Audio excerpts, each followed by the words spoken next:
Dnes by sme vám radi predstavili masážne kreslo Premier A520. Je to, ako my hovoríme, buď najlepšie kreslo v strednej triede, alebo cenovo najvýhodnejšie kreslo v prémiovej triede. Prečo?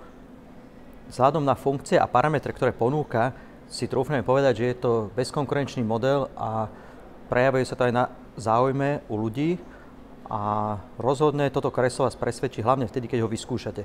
Používa totižto nový systém mechaniky, kde naraz pracuje vo vrchnej časti mechanika 4D. Ako vidíte, stačí pridať intenzitu a hlavice sa vysunú von. Takže môžete si regulovať intenzitu 4D hlavíc. 4D hlavice využívajú 11 rôznych masážnych pohybov, techník, z ktorých sú vyskladané programy. Takže kreslo ponúka až 18 programov, takže viete si tam nájsť od jemnejšieho, posilnejší, stretchingový, pre každého niečo. A táto hlavica je doplnená samostatným mechanizmom, ktorý masíruje momentálne v oblasti krížov, ale pohybuje sa od sedacej časti až po kríže. Tým pádom v súčasnosti masíruje na dvoch miestach ako ruky dvoch masérov, ktorí sa pohybujú vždy v inej partii. Všetko je to doplnené vzduchovými vankúšmi. Ďalej tu máme na chodidla, na nohy, reflexnú masáž. Kreslo má priamo reguláciu intenzity otočným kolieskom jog control, čo je veľmi dôležité, hlavne pri tom, ak si chcete intenzitu okamžite zregulovať, pridať alebo ubrať, nejaký program prispôsobiť. Takže každý ten program, okrem toho, že ich je tu 18, tak si môžete ešte v rôznej intenzite, ktorá je od 1 do 5, zvoliť silu a tým pádom je tam rozdiel v tom. Ďalej, čo je veľmi zaujímavé, máme tu oximeter a ten vám dokáže zmerať úroveň stresu podľa okysličenia, pulzu a na základe toho vygenerovať program. Je to ďalšia z mnohých takých vychytávek, ktorá je v tejto triede nadštandard a prináša o to viacej funkcií pre klienta v veľmi zaujímavej cenovej kategórii.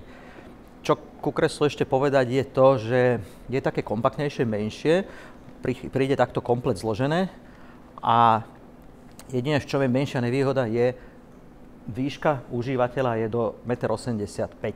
Nad 1,80 m odporúčam vyskúšať.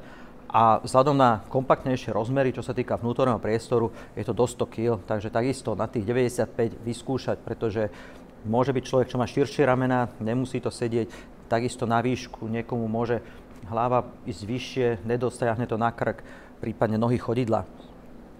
Okrem toho, u tohto kresla sú to viac menej už len samé benefity, je to značka, ktorú máme veľmi dobre predávanú, overenú, kvalitné prevedenie. Tento konkrétny model ponúkame v 3 farebných prevedeniach. Ozaj tým pádom nebude žiadny problém, aby ste si to zladili. Čo sa týka masáže na krk, je tu na zjemnenie jeden vankúš. Ďalší máme takto ešte prípadne na krčnú chrbticu, aby boli nejaké také zdravotné problémy. Veľa sa dá o tom rozprávať. U tohto kresla v tejto kategórii najviac povie, keď si do ňom sadnete, vyskúšate, pretože ten pocit z tých dvoch mechanizmov je neporovnateľný a takisto 4D mechanika dokáže oveľa viacej pohybov ako 3D mechanika. Je to, poviem to tak zjednodušene, 3D mechanika používa 5-6 techník masážnych, 4D mechanika 11. Takže sú to ako suroviny, ktoré môžete použiť pri nejakom recepte, tak pri 11 pohybov 18 masážnych programov je úplne ináč vyskladaných a pestrejších, ak kreslo používa len 6 masážnych techník, ktoré sú tie programy oveľa viac podobné. Samozrejme je potom vlastne bezťažová poloha. To kreslo vlastne vás dostane do roviny, že vás až vystrie. Vyhrievanie u tohto kresla, Bluetooth reproduktory. Proste dostanete maximum možnej výbavy v tejto cenovej kategórii.